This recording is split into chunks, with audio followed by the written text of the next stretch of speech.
Halo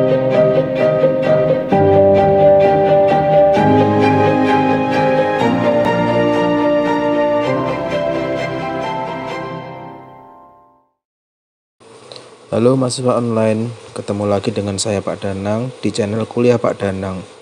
Sebelum kita mulai kuliah, kita buka dengan berdoa menurut agama dan kepercayaan kita masing-masing. Dan jangan lupa subscribe serta nyalakan lonceng notifikasinya. Hari ini kita akan membahas mengenai apakah minum obat dalam jangka panjang bisa membuat sakit ginjal. Bisa iya, bisa juga tidak. Tergantung dari obat apa yang kita konsumsi dalam jangka panjang. Ada obat-obatan yang jika dia dikonsumsi dalam jangka panjang memang menyebabkan penyakit ginjal. Tetapi ada juga obat-obatan yang jika dikonsumsi dalam jangka panjang malah memberikan perlindungan terhadap ginjal dari penyakit ginjal. Obat apa saja itu? Obat-obat yang dapat menyebabkan penyakit ginjal diantaranya adalah obat-obat painkiller atau penghilang rasa sakit atau yang dikenal juga dengan istilah non-steroid anti-inflammation drug. Obat-obatan ini jika dikonsumsi dalam jangka panjang, tahunan, dia dapat menyebabkan penyakit ginjal. Apa saja contoh obat-obat tersebut? Di antaranya adalah meloxicam, kemudian ada obat golongan yang mengandung diclofenac, ada juga obat-obatan yang mengandung metamizol atau yang di Indonesia dikenal dengan nama antalgin, ada juga piroxicam, ada juga ibuprofen, ada juga obat-obatan seperti ketoprofen. Selain itu, ada aspirin yang dapat juga jika dia dikonsumsi dalam jangka panjang dapat menyebabkan gagal ginjal atau penyakit ginjal. Nah, bagaimana sih mekanisme atau bagaimana sih obat-obatan tersebut dapat menyebabkan penyakit ginjal pada tubuh manusia?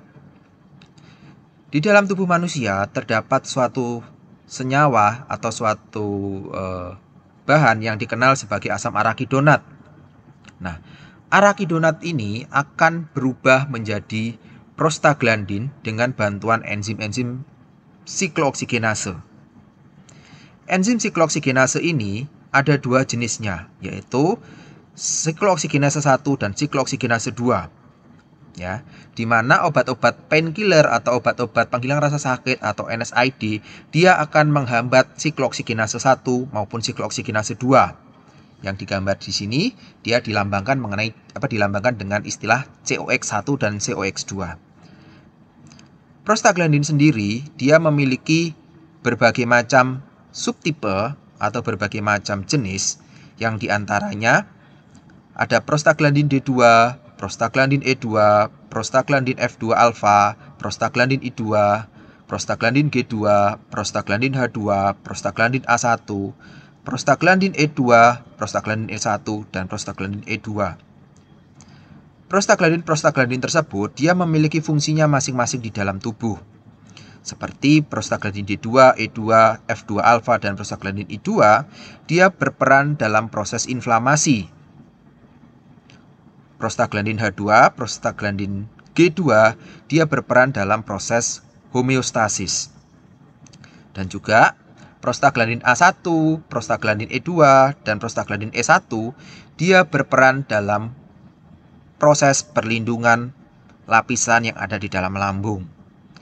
Sehingga jika enzim siklooksigenase ini tadi dihambat oleh obat-obatan seperti diclofenac, ibuprofen, kemudian meloxicam, dan lain sebagainya, maka proses-proses yang di sini dia tidak akan berfungsi sebagaimana mestinya. Nah, padahal kita ketahui obat-obatan yang kita gunakan kan fungsinya adalah menghambat rasa nyeri ini di sini, menghambat rasa nyeri.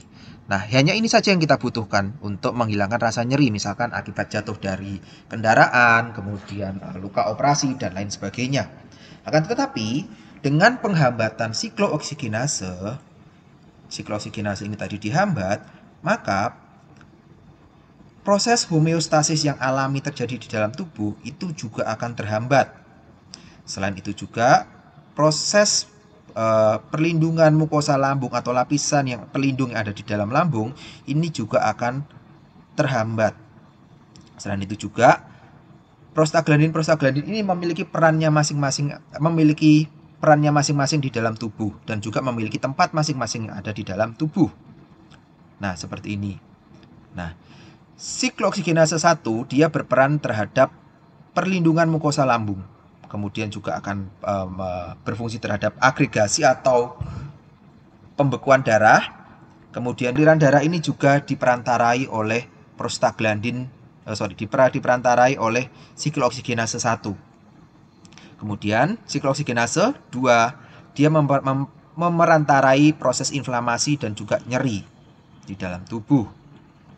Nah, dengan dihambatnya kedua siklooksigenase ini oleh obat-obat painkiller atau obat-obat NSAID tersebut, maka proses yang seharusnya dapat berfungsi sebagai respon fisiologis atau respon normal di dalam tubuh itu juga akan terhambat. Nah, ini contohnya. Kita ngambil ke ginjal saja, kita perhatikan ke ginjal saja. Di ginjal itu ada yang namanya prostaglandin E2 dan prostaglandin I2. Fungsi normal prostaglandin E2 dan prostaglandin I2 di dalam tubuh itu adalah meningkatkan glomerulus filtration rate atau filtrasi glomerulus atau penyaringan di dalam ginjal dengan mendilatasi atau melebarkan pembuluh darah yang menuju ke ginjal.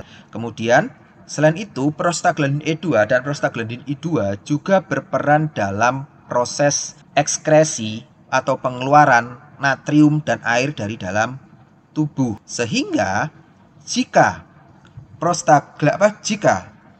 prostaglandin E2 dan prostaglandin I2 ini dihambat, berikutnya yang terjadi adalah retensi natrium dan air. Jadi, natrium dan air yang seharusnya dikeluarkan dari dalam tubuh itu akan dihambat oleh ginjal. Sehingga di dalam tubuh menjadi banyak natrium dan air. Sehingga kalau jumlah air dan jumlah natrium yang ada di dalam tubuh meningkat, maka dapat juga meningkatkan yang namanya tekanan darah atau hipertensi. Selain itu, hemodinamik ginjal juga akan terganggu. Karena apa? Filtrasi yang tadi seharusnya meningkat, dia akan dihambat, akan dikurangi filtrasinya. Sehingga ginjal tidak berfungsi sebagaimana mestinya dalam menyaring atau berfungsi sebagaimana mestinya. Sehingga jika hal ini terjadi terus-menerus dan dalam jangka panjang, akan menyebabkan ginjal mengalami kerusakan dan gagal ginjal akut dan pada akhirnya dapat menyebabkan gagal ginjal kronis. Sehingga jika mahasiswa online semua menggunakan NSAID, maka sebaiknya digunakan dalam waktu yang terbatas, tidak digunakan secara terus-menerus dan juga digunakan seperlunya saja. Sekian kuliah kita pada hari ini. Jika dirasa ada manfaatnya, silakan di-share video ini. Dan jangan lupa, jika ada pertanyaan atau komentar, silahkan ditulis di kolom komentar. Jika ada topik yang mau dibahas, bisa ditulis di kolom komentar dengan hashtag "bahas ini dong Pak". Kita ketemu lagi di kuliah berikutnya. Saya Pak Danang. Terima kasih banyak.